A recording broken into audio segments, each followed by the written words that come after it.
রাজধানীবাসীর আজকের সকাল কেটেছে চরম ভোগান্তিতে। সকালে অফিসগামী মানুষ, শিক্ষার্থী, ব্যবসায়ী সকল শ্রেণীর মানুষ দৈনন্দিন যাত্রাপথে মুখোমুখি হয়েছেন আকস্মিক বাধার। দীর্ঘদিন অভ্যস্ত থাকা মেট্রো রেল গর্জন দিয়ে আসেনি প্ল্যাটফর্মে। স্টেশনের গেট বন্ধ।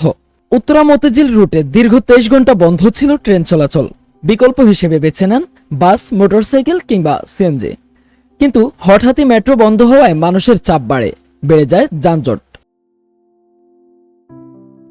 একই দিনে জাতীয়তাবাদী যুবদলের 47তম প্রতিষ্ঠা বার্ষিকী উপলক্ষে জাতীয়তাবাদী দলের প্রতিষ্ঠাতা জিয়াউর রহমানের কবরে ফুল দিতে বিজয় সরণি এলাকায় জড়ো হন হাজারো নেতাকর্মী, যার ফলে পুরোপুরি বন্ধ হয়ে যায় শহরের প্রধান সড়কগুলো। গেল রোববার ফার্মগেট মেট্রো রেল স্টেশনের কাছে একটি পিলারের বেয়ারিং প্যাড খুলে পড়ে নিহত হন এক পথচারী।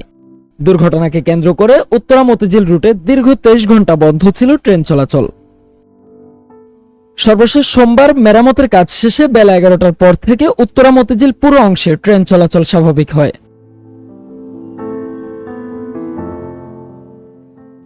মেহেদী হাসান বাপ্পি, তালাশ বিডি, ঢাকা।